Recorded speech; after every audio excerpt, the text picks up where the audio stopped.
a commencé en 1989, à la première édition. En fait, je suis venu voir Philippe Gentot, qui était l'organisateur à l'époque, et je lui ai proposé mes services, considérant que sur une course aussi longue, le fait qu'il y ait un médecin qui soit là pour assister et qui soit à disposition des skippers pendant tout le temps de la course, c'était une sécurité et ça me semblait logique vu les contraintes que vont vivre les marins.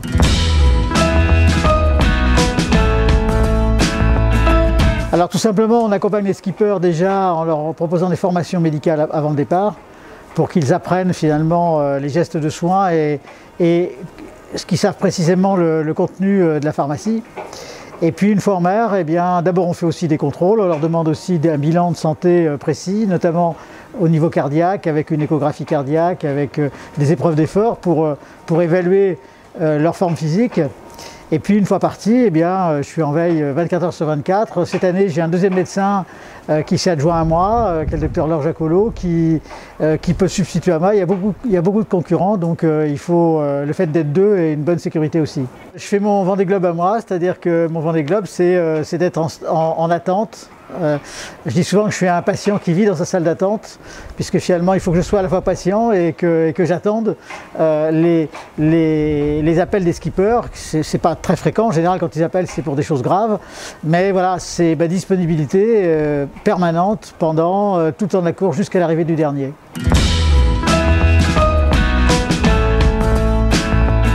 La grosse différence par rapport aux premières éditions du Vendée Globe, c'est qu'à l'époque il n'y avait pas de téléphone, il n'y a pas de téléphone satellite à bord des bateaux, donc on communiquait par fax finalement, donc les communications étaient très longues, les temps de communication étaient très longs.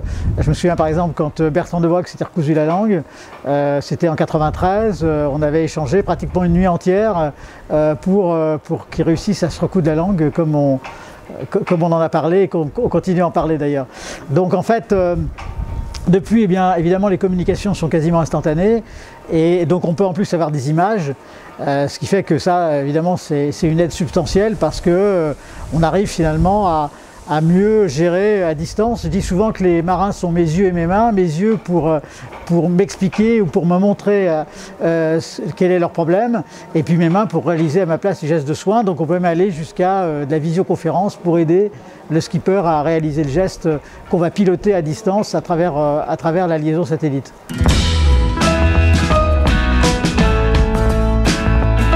Je vous donne simplement un exemple. Vous avez un skipper qui va avoir une entorse au niveau du poignet.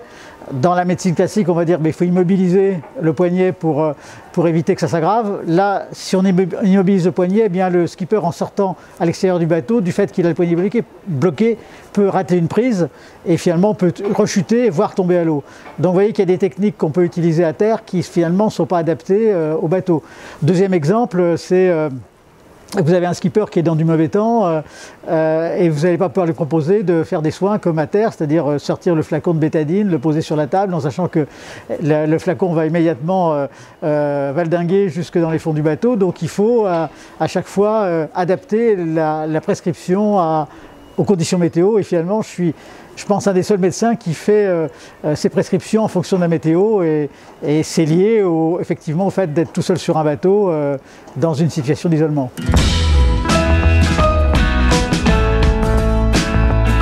Sur un bateau, tout peut arriver. La traumatologie, c'est quand même le risque majeur, c'est-à-dire qu'un skipper peut se blesser, peut chuter lourdement, d'autant plus que les bateaux sont très physiques. Mais aussi, on peut avoir des gens qui peuvent avoir des infections. Ceci dit, la mer est un milieu stérile, contrairement à la terre où là, il y a une infection qui est en permanence en train de nous guetter. Au large, la mer est un milieu quasiment stérile, donc on ne risque pas de s'infecter au large. Donc voilà, on a peu de maladies, on peut avoir par exemple des coliques néphrétiques, ça peut arriver, des calculs rénaux, voilà, c'est le genre de choses qui peut arriver, mais sur des infections classiques, c'est vrai qu'il y a assez peu de cas d'infection pendant la course.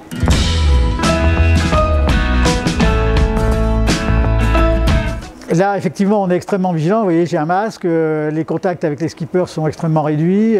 On a fait une sorte de bulle pour les isoler, pour être sûr qu'ils ne partent pas avec un risque de contamination par le Covid. Donc en fait, cette protection qu'on a mis en place pour le Covid les protège aussi pour d'autres pathologies, et je pense qu'on aura moins de skippers qui vont partir avec un rhume ou avec une petite bronchite comme on a pu le voir des années précédentes.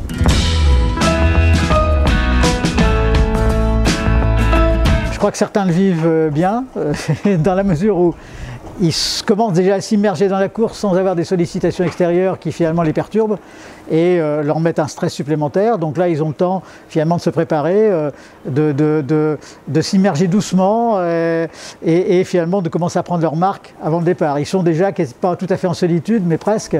Et puis à l'inverse, il y en a d'autres qui ont besoin au contraire de rester sur le bateau, de pouvoir rester dans le bateau, déjà de prendre leur marque à bord, et le fait finalement d'être séparés de leurs compagnons de voyage pendant une semaine, pour eux c'est beaucoup plus difficile à vivre.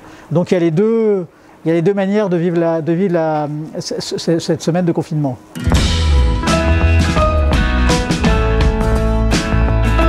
Les koalas, quand ils reviennent à terre, souvent, déjà ils ont un problème de gestion du sommeil, c'est-à-dire qu'ils ont pris les habitudes de ce qu'on appelle de dormir en sommeil fractionné, c'est-à-dire par période d'1h30 de sommeil, et finalement la réadaptation à un sommeil normal, classique, c'est-à-dire de 8 heures ou 7 heures, et finalement met un certain temps à se mettre en place, parce que finalement ce sommeil court, par période d'1h30, un sommeil, je dirais, quasiment naturel, il faut du temps pour se réadapter à ce sommeil de 8 heures.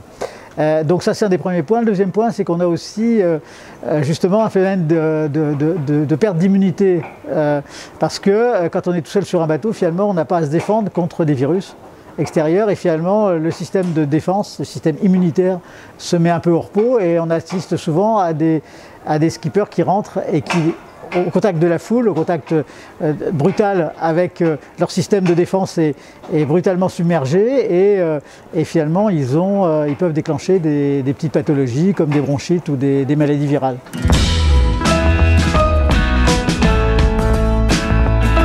Tous les 4 ans, c'est une belle aventure que je partage avec eux. Je suis très heureux d'être là.